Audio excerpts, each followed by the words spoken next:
Okay. Are you go first? And then right. So what I'll do is I'll just slide to my right. Okay. Tell me when I should start. Are we ready to go? Introduce the trustees too. Yeah, of course. Good morning, ladies and gentlemen. Thank you very much for attending the governor's visit here in Garden City. Up here on the, we'll call it the podium, so to speak, although it's really not. I'll start to my left. We have Trustee Verano. We have Village Administrator Ralph Schwazi. Of course, we have our Commissioner, Ken Jackson, the Governor. You all know her, of course. We then have the Commissioner from Hempstead, Holland, and then, of course, my old friend, Michelle Beach Harrington. She is also a trustee.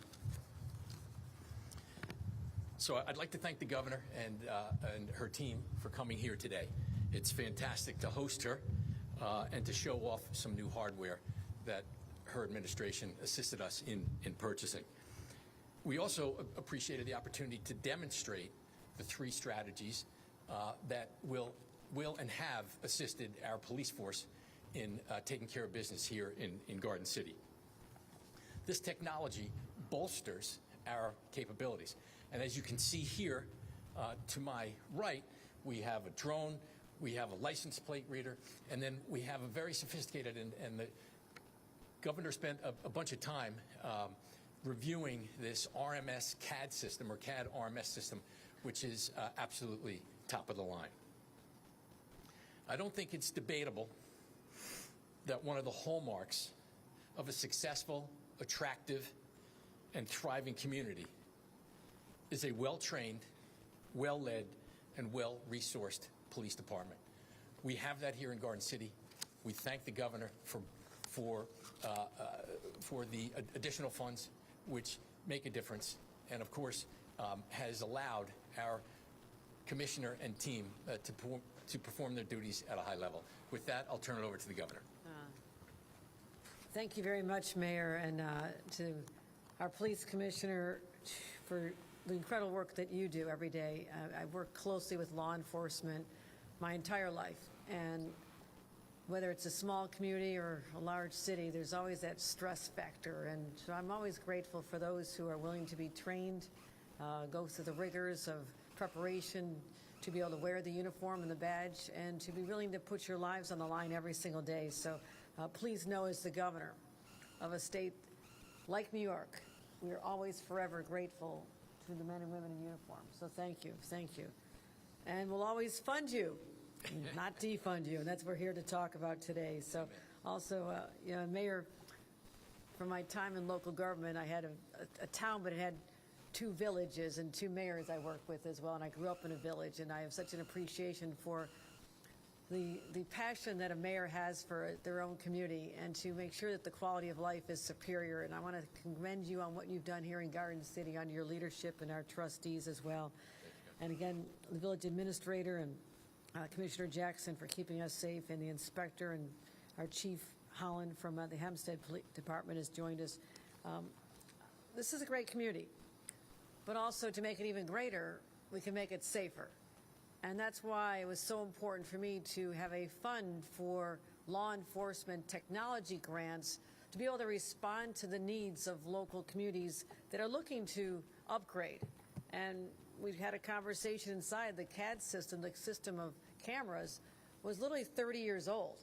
And I've got to think there's been many variations of technology that have come and gone that you just were not able to, without the resources, to acquire. So here in 2025, heading into 26, I'm proud that you could have the most state-of-the-art technology, the most sophisticated technology, and to use that for crime fighting. And that's why I've allocated $127 million statewide to make this money available. And that includes $2.1 million for agencies across Long Island. And what you've done here is you've been able to pinpoint an officer's exact location, a caller's exact location, or whoever you need to be tracking, and just learning about how to make sure that we can use cell phone data and maximize our capabilities to respond to people's calls to 911 and also to thwart crimes that are being committed. You know, I don't need to tell you this. In an emergency, every second matters. It can be the matter of life and death. And so we're focusing on this, focusing on these investments to create a more holistic approach to governance and public safety. And statewide, I've been very committed, from supporting our district attorneys to our law enforcement to the courts. We focused on allocating more money than ever before in the history of New York. $3 billion since I've been governor, just 4 years. We've invested our local SNUG programs, Project Rise here in Nassau County, and really just trying to help all the ways we can support these entities and these organizations. But also, we've done our part with the state legislature. I've had to change some laws.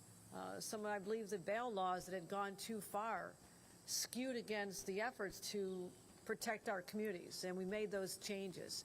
We also changed discovery laws, which most people don't think about every day, but our district attorneys certainly did. And when the discovery laws were enacted a few years ago, basically there were thousands and thousands of cases being dismissed, cases that had been investigated by police departments, brought to courts, and because of some technicality were thrown out. And in fact, 94% of domestic violence cases are being thrown out on technicality. So I had to work hard, major fights, but I got that through the legislature. So also our red flag laws, keeping guns out of the hands of those who do harm to themselves or others. We are leading the nation with changes we have made, putting the responsibility on more than just law enforcement, but others in the community to send up that red flag when they know something is not right, that this person could be a mass shooter or someone who needs help. And that's exactly what we're doing. And I want to thank you for what you're doing here in Garden City. I track numbers all the time, statistics on crimes. I see them every week. And since I came in office in 2021, crime is down 18% here, 18% in your community. And even year over year, from last year to this year, violent crime is down 14%. That is a major drop in 1 year. And I want to commend our law enforcement. Burglaries down about 34%. And that's how we fight crime. Again, the best technology, keeping people safe. And you mentioned, some of these technology equipments here. I know that these license plate readers are making a huge difference. They are. This is so important. Every police department needs to have license plate readers to do their jobs. The drones, you talked about how you protected the thousands of people who came here not long ago with the Ryder Cup. And that went off beautifully in terms of not necessarily people's behavior, but in terms of your job to keep people safe here. And I have examples. We did this up in Buffalo, where I'm from, and there was an individual who wandered off out of a senior home, someone with Alzheimer's, and were literally buried in a snowbank, and they couldn't find them, didn't know where anybody was. And they used technology that we had literally given them a couple weeks before to find that individual through the drones, be able to scan a large, vast area of land. So there's so many ways that lives are saved, criminals are thwarted, cases are brought, and I want to make sure that people here know that we're very serious about our responsibility to keep Long Islanders and New Yorkers safe. So I'm just here to say thank you. We know that one crime victim is one too many, so we're not spiking the football about these crime numbers, but there was a time when they could have been going up 14% a year, 18% a year, and look at this trajectory because of all the hard work and the investments that are made and the dedication of our local police departments. So that's why I come here. Yes, to talk about the money we're able to give you, almost $500,000 for you to be able to acquire the best of the best equipment, have the training involved, make sure all your members of your force here have everything they need, but making sure that we do everything we humanly can to keep our communities, great communities like Garden City, as safe as they possibly can be. So I want to introduce now our Commissioner of Police, Kenneth Jackson, and get some of his insights on how this technology has been used. Thank you, Governor. Welcome, everyone. First of all, I just want to thank the Governor for this grant. It's been a lifesaver for us. We really have helped the community. Our response times are going down, and as the Governor pointed out, our crime stats have been very well received, and we're doing a good job. I just want to thank the Mayor and the Board that are here with me for all their support. And also, I have to thank my fellow camarada here, Chief Holloman. Not only are we great friends, we work together all the time, and we work together to solve the crime, and we're using the technology that was given to us, with the funding from the governor to work together and reduce crime in both communities. And I appreciate it. As a member of the State Chiefs Board and the Nassau County Chiefs Board, we appreciate all the assistance that you gave to all the communities. I represent all of them in our Nassau County, and we really thank you very much for everything you do. Again, this technology has been very helpful, especially of late when we had the Ryder Cup situation going on. But we use it all the time. And again, our bottom line is to save lives, and we do appreciate everything you've done for us. And thank you again. All right, so we have time for a few questions. We're going to start with the on topics exclusively. Do we have an on topic? Yeah. How long has this technology been in place?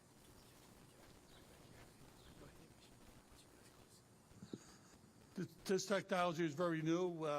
We're about 6 months with the records management system. The drone's about 3 months old, and the camera system is the most recent purchase is about 8 months ago. But we utilized all the cameras from the same company before, but now it's enhancing us. And I believe Hempstead has just gone live with their records management system very recently. And again, there's 3 other departments in Nassau County that have the same records management system. So now we'll be joining together and sharing information to even help, exchange information in a quicker, faster manner. I also asked the question, they're sharing this technology with neighboring communities, and so police vehicles can share data when they see it on the streets, give information. As one, let's say, an individual in the commission of a crime goes from one community to another, they can alert the next community where to be exactly, that they're coming down the road. So they've been a lot more apprehensions since we started this. But the population of the area that is served with this technology, this particular technology, is about 115,000 individuals. So it's much larger than just Garden City. It goes, the neighboring communities are also teaming up. And I really appreciate that spirit of cooperation from local law enforcement. You don't see that everywhere. Anything else on topic? Okay. Thank you to our friends in law enforcement. We'll allow you guys to step out before we do some off topics. All right. Thank you. Thank you for joining us. Thank you. Thanks, Steve Holland.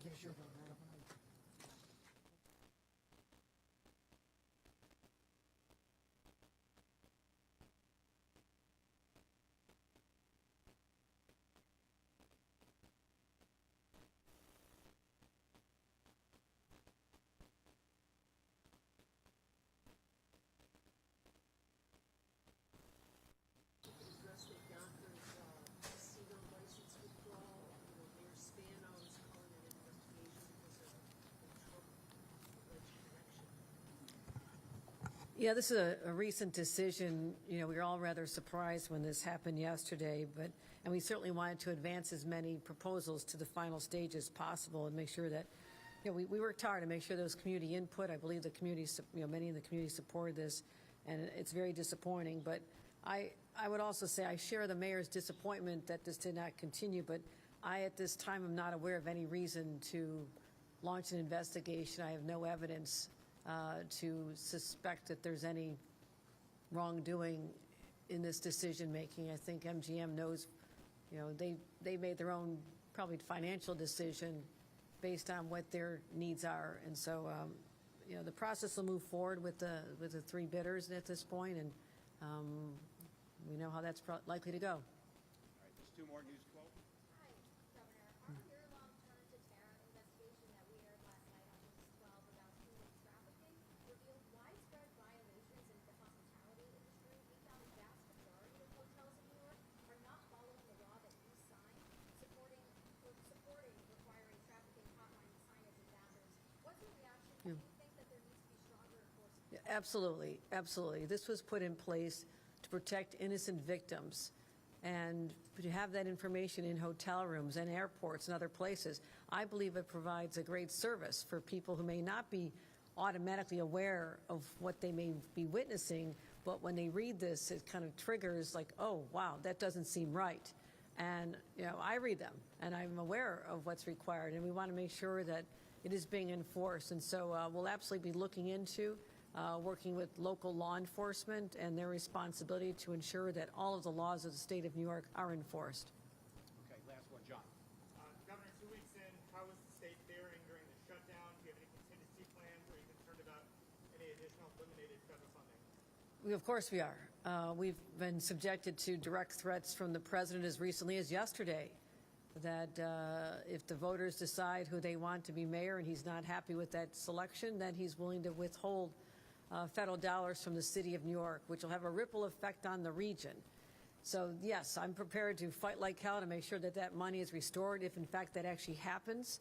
And we're seeing unemployment. I literally was out to dinner in the city last night and sat next to an individual who thanked me for what I'm doing, and he says I'm an unemployed federal worker spending money for my last paycheck. So these are the real stories. There's over 31,000 federal employees here on Long Island. They have families to feed. They have work to do, you know, in their communities, and they want to get back to the job. Some are having to work without any pay, especially our law enforcement, our military, our TSA workers. So they're under high-stress jobs without the appreciation of a federal government that rewards them with a paycheck. And I think that's just so egregious.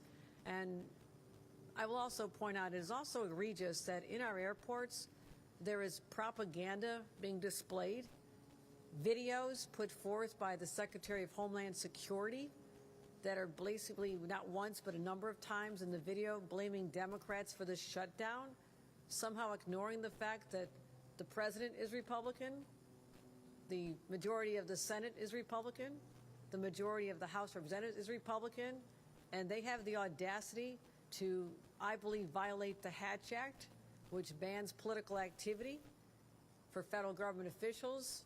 And that's exactly what I believe Secretary Noem has done in airports all across our country, but not here in the state of New York. We have banned those videos from being viewed because they are a violation of federal law. So instead of worrying about how to promote a political perspective in violation of the law, they should be finding more ways to help states like New York and others who are suffering from this shutdown. People are really suffering right now, and they're not getting the services, veterans benefits, Social Security checks. The work is adding up in offices where people are not showing up. And who's hurt by that? New Yorkers are hurt. Americans are hurt by that. And it has to end. And the fact that they won't come to the table and sit down and find a path forward. I mean, it's great that they can negotiate peace in other parts of the world. I commend that. But how about finding peace in your own house and finding a path forward where we put Americans first and politics aside? All right, thanks, everybody.